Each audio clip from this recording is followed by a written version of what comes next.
this video is gonna be on Choke No Jokes interview that he did with Beehive, and I thought it was very interesting because he made some good points.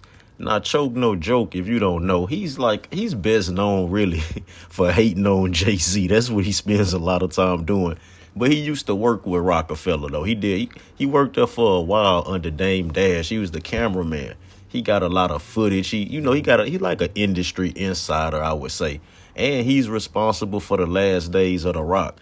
That video that came out with Dame spazzing on everybody on Leor and Kevin Lyles. He's responsible for a lot of the backstage, like never before seen footage. That's Choke. He did a lot of work for Rockefeller. So when he speaks, it's worth listening to.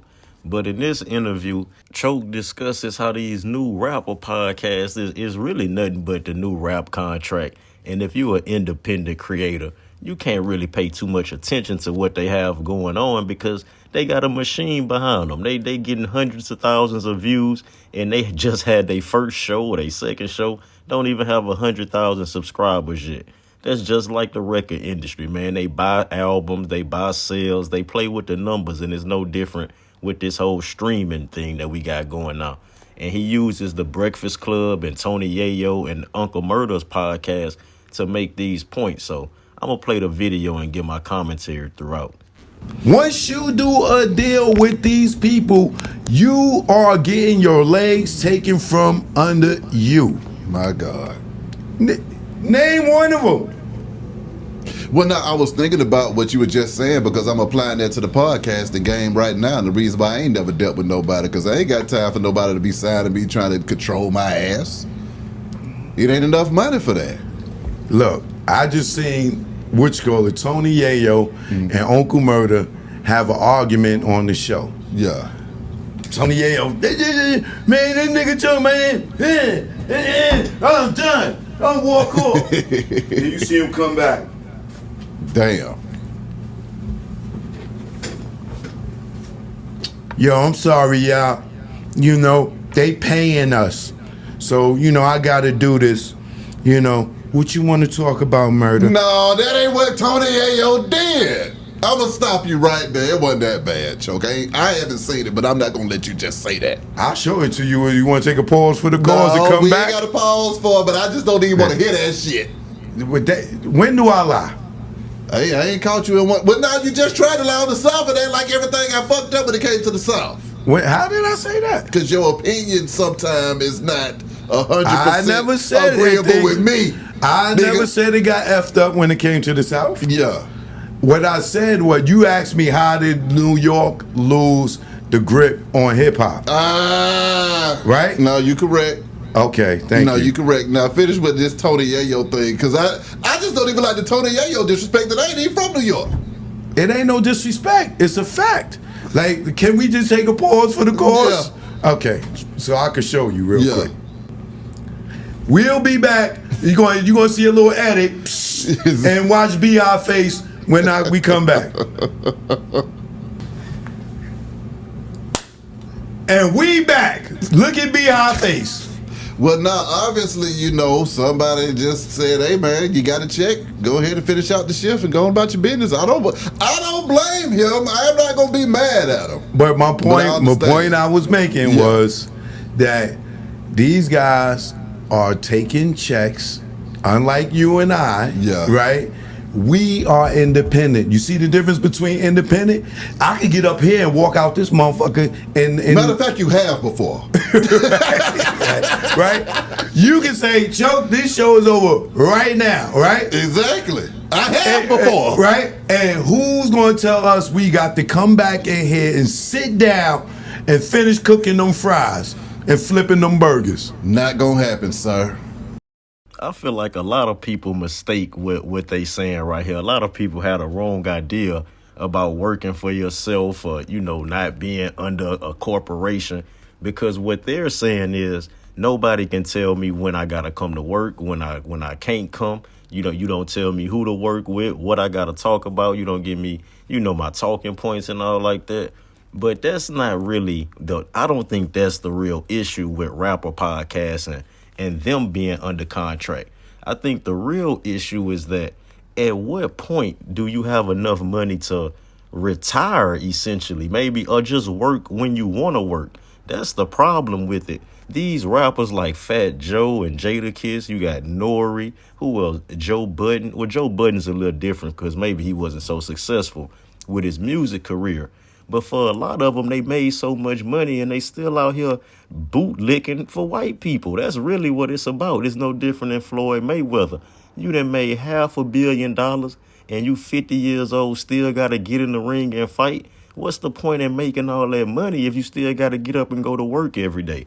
That's the real issue. Now, for regular people, it's kind of dangerous to have this mindset that if I work for myself, then can't nobody tell me what to do, because it's really the total opposite. If you're not an entertainer, if you're not somebody who's privileged and you start your own business, everybody tells you what to do. You have to do more work than you would do on somebody's job because you're responsible for everything. When Be High and Choke No Joke say that they independent creators and they do what they want to do, that's true. But they not telling you the part about them putting 20, 30 years in the business. They've done a lot of hard work to get to that point to be able to say those things. But when you first start out, if you have plans on working for yourself, don't think you just going to be doing whatever the hell you want to do. You see it? So now, was I hating on him or was I telling the truth? I can't say that you were hating. I'll tell you that much. Okay, so getting back to the podcast game, yeah. A lot of these dudes out here are taking record deals disguised as podcast deals, right? Because that's all it is. Okay, I see what's going on. I see what you're saying now. Right? Yeah. Because what y'all doing is y'all getting a loan. Yeah. You gotta kick out X amount of shows. Yeah. Right? You gotta, and until they recoup that money back, you working. There you go. So when you and I, if we a team, we Uncle Murder and Tony Yayo, and we have a beef or an argument, we signed this contract together to do this show. If we don't get along, we still got to do the show because we still got a contract to fulfill. Now, what did Yayo do when he came back? Shouted out his spouses. And said, what he said? We got to finish off this damn show, shit. Because what? We getting paid. No, we got paid. Oh, damn. Right? Yeah. Yeah. Yo, they paying us, y'all, so we got to finish the show. Yo, shout out to so-and-so and so-and-so. We ain't giving y'all no free plug, right? Shout out to the companies that paid us. We got to sit here and finish our show. Yeah. Right? So what dudes are doing, you know what I'm saying? The shows that y'all think are the hot shows, these shows got marketing dollars behind them like a record label. These numbers that y'all seeing aren't real. They are bought. You know what I'm saying? What you get here from us is originality and what's the other word I want? Organic views and what you call it. These ain't bought views. So if you think a dude could start a podcast, and we've been doing this 10, 20 years, right? They could start a podcast and they got 100,000 views, right? And they ain't even got 100,000 subscribers. And you think those numbers are real? I'm sadly mistaken, and I'm sadly here to tell you that they aren't, and they are faking it until they make it. You are looking at organic, real podcasting right here without a label behind us. These dudes are signing record deals that are disguised as podcast deals, and all they doing is getting an advance to get up there and run their mouth and talk, because podcasting is where it's at. You know what I'm saying? And the reason most of them can't put out no music is because they didn't recoup from the record deal that they had before. So now they gotta do this. You know how I could prove it to you? Tell any of them niggas to go start their own YouTube channel right now. Ooh. I bet you they can. Ooh. Not the ones that already signed this deal. Damn.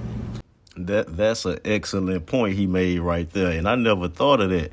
what he's saying when he mentions them not being able to start their own YouTube channel, what he's basically saying is that because they still under contract, they're still owned. If they started their own YouTube channel, all the proceeds will go right back to the label. That's why they have to sign the deals with these podcast companies or these sponsors, because they can't go independent. They still owe too many people too much money.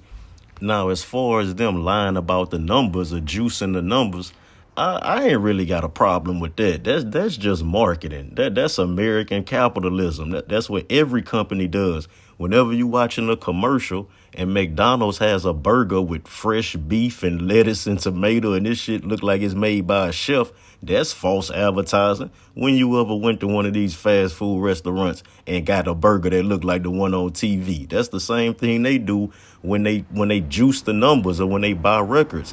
They know people want to support a winner. You know, if you go on YouTube, or let's just say YouTube is a good example, and you looking for a video on Michael Jordan or something. If you see one video has 100,000 views and another video has 10,000, most people gonna pick on the one with 100,000 views. We would just assume this one is somehow better or, you know, more informative or whatever you're looking for. So that's just a little mind game they run. I ain't got no problem with it because that's the same thing everybody else doing. And it doesn't really affect individuals. Like if you're a regular person, you can still get views, you can still make money. Rappers having podcasts don't really affect everyday common people who have podcasts, because ultimately fame doesn't equal longevity or lasting power. It's really about your content. I mean, a lot of people I listen to on social media are just random folks with a couple of thousand followers. It doesn't necessarily have to be some famous person or a celebrity. So, I mean, I think it's all fair game.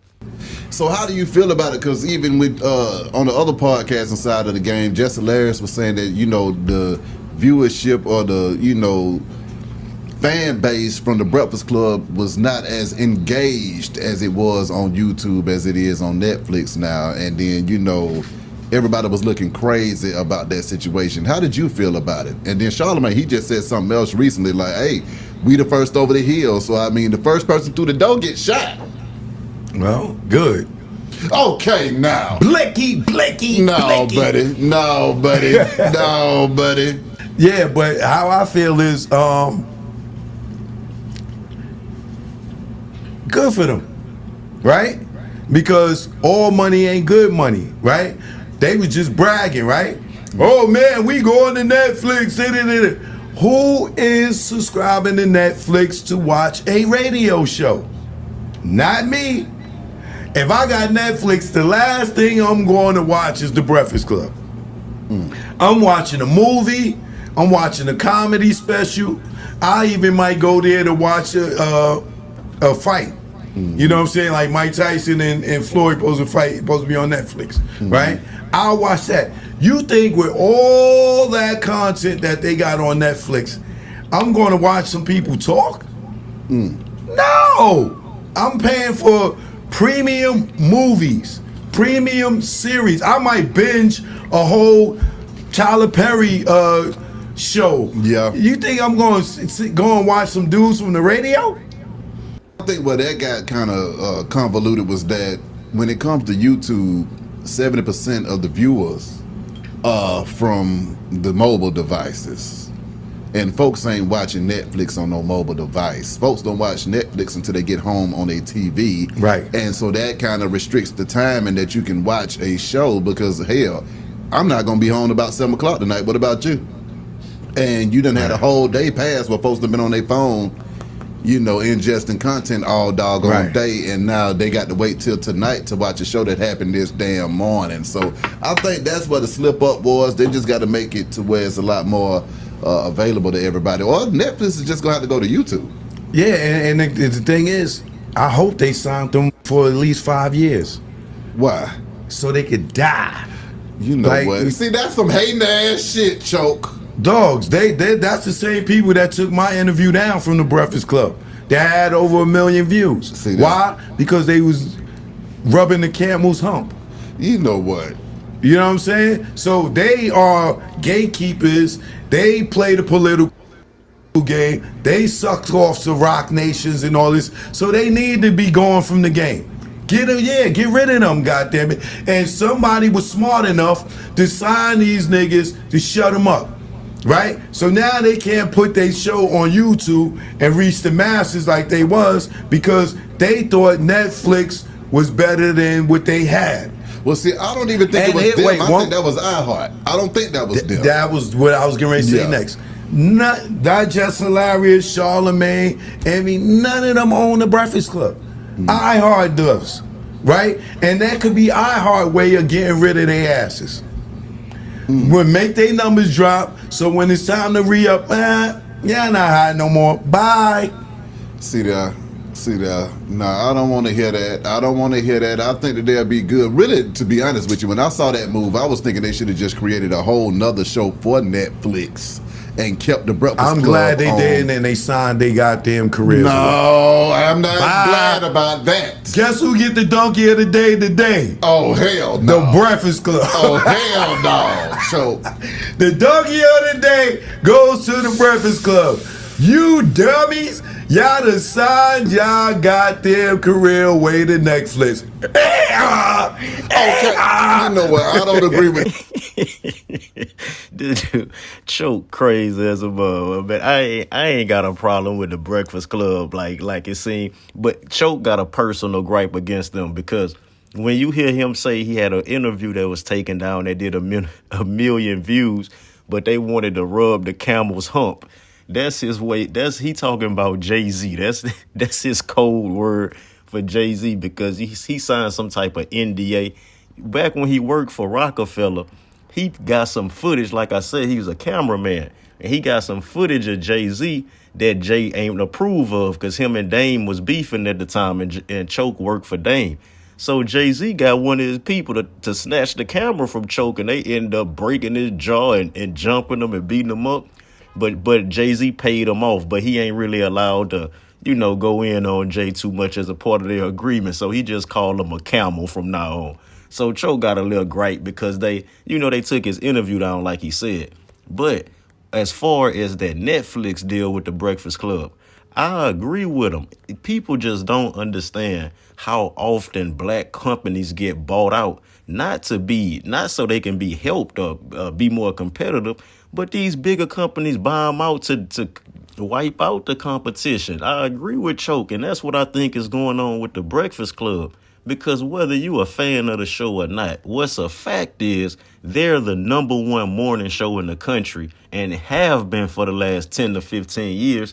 And it's a black show. I mean, the talent is black. It's black media. Now, of course, white people own it, but that's the best we got right now. And I believe Netflix gave them that contract, pretty much paying them to silence them, because why else would they do that? Why wouldn't Netflix allow the Breakfast Club to put they clips or they footage on YouTube? You know why? Because Netflix don't give a damn about no Breakfast Club. Netflix is in competition with YouTube. And by getting the Breakfast Club to come to Netflix, you've already weakened your competition. Whether the Breakfast Club succeeds on Netflix or not, it won't be succeeding on YouTube. So that's a win, and that ain't got shit to do with Charlemagne. That little $200 million they gave Charlemagne ain't shit, man. The Netflix is valued at billions of dollars. That was money well spent. Not to improve the Breakfast Club, but to make them more competitive. But again, to weaken YouTube, who is their real competition. And in the end, Charlemagne, Envy, and Just Hilarious will just be casualties of war. This at all. I don't even agree with where this show is going. Cut! This nigga here! But no, that's crazy. That's crazy right there. And hopefully they get some clarity in that situation so they can get back to doing what they do, because don't get it messed up. This Breakfast Club, I mean, that's a cornerstone of hip-hop. Them boys have been, and ladies have been dominating for 15 years straight, man. And I think that it just didn't transfer to Netflix like they thought that it would. But I don't even think that was something that the radio host was thinking about. I think that was just a cash play for iHeart to make some more damn money. But they always bragging about it, bro. That's their job. When you working at a place, that ain't their job. No, if you working at a place, you cannot get on the air and not do what the hell you supposed to do. Take it from somebody, nigga. You a producer. You know what the hell. Yeah, but they thought that the grass was gonna be greener on the other side, and they ran over there and it was weed. I don't think that they thought it was gonna be greener. I think they were just. Any fool knows you don't leave YouTube, choke. You don't leave something that's free. So and what do that everybody's say? on. What do that say about them then? It's not them. It's the company. Okay. It's not them, it's the company. They could have sat there and had a meeting with the company and been like, that's not a good idea. And explained every reason why. Well, see, the thing is, from a cultural standpoint, it wasn't a good idea. But from a financial standpoint. No, from a business But that's what I'm saying. From a financial standpoint, we don't know what Netflix paid iHeart to license that show over there. iHeart might have got a stupid ass check from Netflix. Right. Whether it trickled down or not is another conversation. But as far as iHeart doing the deal with Netflix, obviously they were getting more money from Netflix than they was getting from YouTube. Definitely. You see what I'm saying? So Definitely. for them, they were like, hey, we get more money from Netflix to go ahead and take this hit. So we're going to go ahead and take this hit and get this Netflix money. And yeah, culturally, we might not be as viable in the culture by not being on YouTube. But hell, our bank account is very goddamn viable. Yeah, and that money is going in their pocket, iHeart's, not the host. It may help them pay them out for the money that they want for to re-up for their contracts. Yeah. You know what I'm saying? And it probably help pay them out. Yeah. But now it help get rid of their ass too, because they can always come back to them and say, y'all not as hot as y'all used to be, and they saying, oh, y'all don't know our numbers. Y'all don't know what the numbers are. Nigga, y'all don't know what the numbers are either.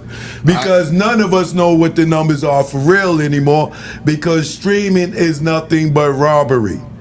My God. Yeah, nah, I mean, sometimes these corporations will pull a fast one, man. But like I said, it's going to be interesting to see how it all plays out. Hopefully, it turns out good for everybody, man. Shit. It turns out good for us. Goodbye and good riddance, goddammit. Bye. And with that being said, I'ma holler at y'all in a minute, man. Beehive Radio, shout it, choke no joke, chicken choke no. You gotta think these folks need to know, don't choke? Yeah. Follow me on Instagram at Real Choke No Joke. Subscribe to my channel, Choke No Joke, Arthur D. Alston III. You know what I mean? Where I can get a little bit more crazier than I can over here. Lord. Y'all heard the man, get down with. Hey, Ray, he sound just like a damn donkey. He killing me with that donkey of the day noise. But Choke, it was a good interview. I like some of the points he made. He always gives some interesting insight. But overall, I think I agree a little bit more with Beehive when he say he think everybody won in the deal. And that's usually what happened in business. The people that lose are the consumers. The public is who loses. But Netflix wins and the Breakfast Club gonna win. Shit, they get Charlamagne signed a $200 million contract. You think he really care if they footage on YouTube or not? He done got his money. It's just the people that lose out, because we're the ones who go to YouTube. Like Beehive said, it's a free platform that everybody is on. And the Breakfast Club and Netflix are basically just saying, you got to pay if you want to see us now. I mean, it really come down to American capitalism. Like everything else, it's just about money. Netflix gonna get paid, so they happy. The Breakfast Club gonna get paid, so they happy. And the YouTube users and consumers still gonna get a free platform with 100 other shows ready to fill in for the Breakfast Club. So I think the consumers win as well, because on the internet, nobody has a safe space. Soon as you leave, the people forget about you. Nobody is bigger than a program on the internet. So I don't really see it as a big deal. If you want to watch the Breakfast Club, go on Netflix and watch it. I feel like they was falling off anyway. they've already lost a lot of their cultural relevancy, man. Ain't people don't really check for the Breakfast Club unless you going to work, you riding in the car. But as far as coming on YouTube and watching they interviews and stuff like that, it's just too many other options. That's why I think they went to Netflix too. They done squeezed all they can out of black people, man. It's time for them to go attack a different audience.